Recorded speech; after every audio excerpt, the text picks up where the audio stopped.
Hey, it's a video response for Snedmeister, the Snedster, the Snedinator.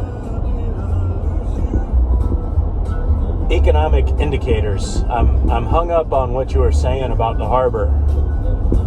Couple of indicators came to mind. One that a mentor told me about a long time ago, when I was still in the shop as a mechanic, and the work started getting real slow.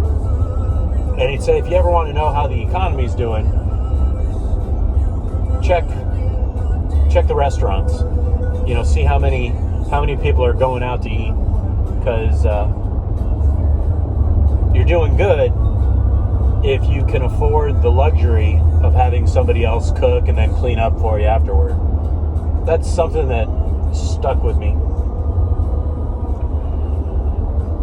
Frankly, though, and this is what has me thinking that the thing we're working with right now is very serious. Nobody at the restaurant's one thing.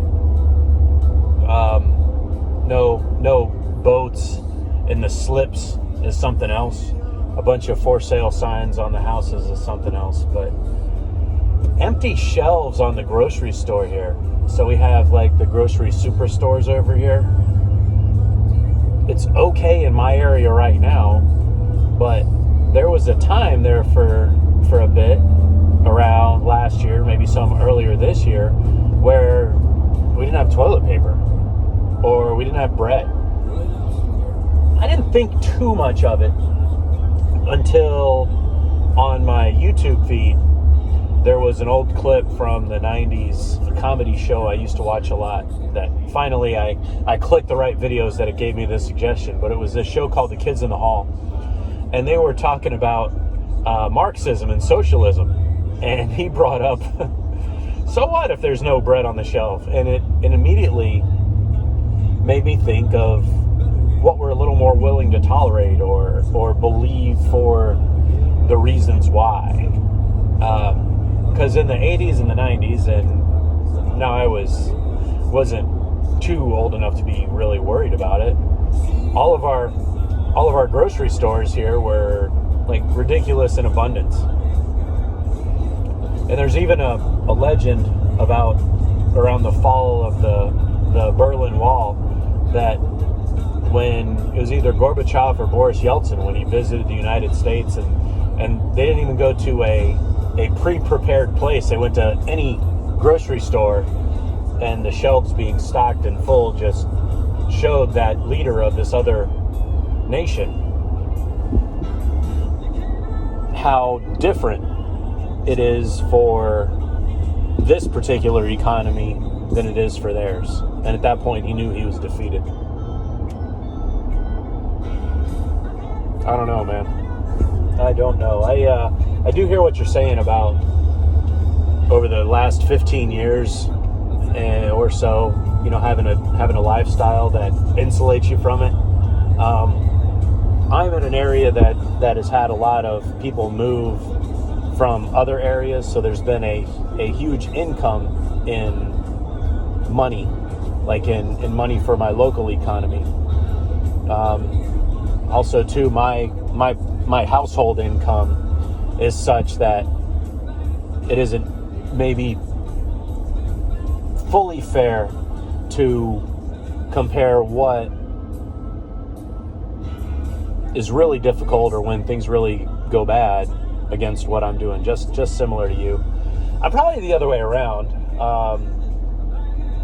I'm not really of the no debt, everything paid for ilk, but it's where you know, my debt balance and debt maintenance allows for me to have a pretty good life, you know, between a cute house in the suburbs and the luxury of leasing a huge private hunting area. I mean, that's pretty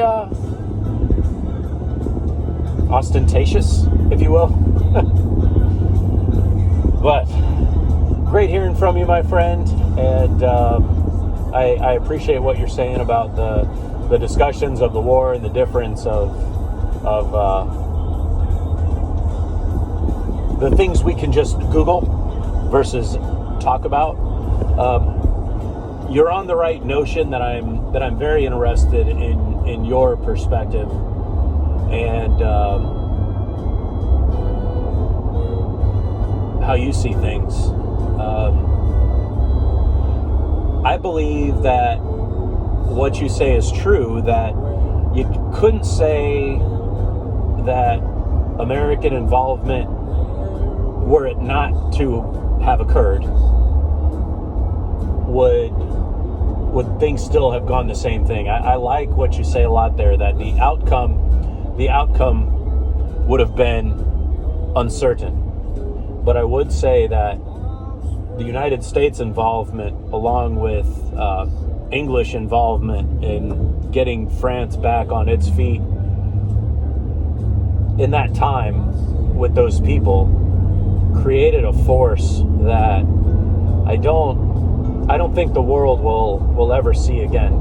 Just between just economic and industrial strength, natural grit. The Germany and Japan, and who even knows what Italy was thinking. I think they were in for so much more than what they had bargained for. Maybe from them thinking that they somehow had a unique experience during the Great War, or were the only people who remembered, or were the only people who could establish grit. I don't know. But what an amazing generation. I think it's wonderful that your grand is still with us. My grandpa, he's been passed away some 10 years now, but he got fairly poetic about his involvement and why he chose to volunteer. There was still a draft, like a conscription going on, but he was a volunteer, and he volunteered in either 44 or 45, like volunteered at the tail end. Like it was a mad dash as he was going through high school, and his high school class, as people were graduating, they were volunteering.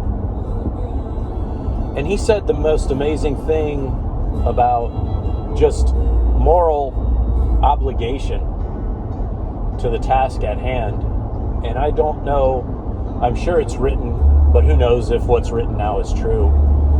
Whatever was written was folded in such a way that my grandpa, this farm kid in Indiana, thought that if he didn't go and fight, then no one else would. It was his job. It was his duty to stand in the gap.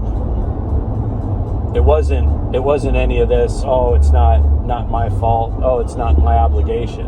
It was definitely to speak one of our United States presidents, like a John Kennedy moment of asking not what you could do for your country, what your country could do for you, type thing. Maybe those things go full circle. Maybe they get divided. I don't know. And I don't know how much of a real change the United States and the West is actually going for versus what's going on. I can tell you my personal experience, but much like you, I'm in my area. I have my own safety nets in place, so I don't know. But good hearing from you. Hope all is well. I do miss the dogs snoring in the background, though. All right. Take care, Sned, and hope everyone else is doing well. Bye.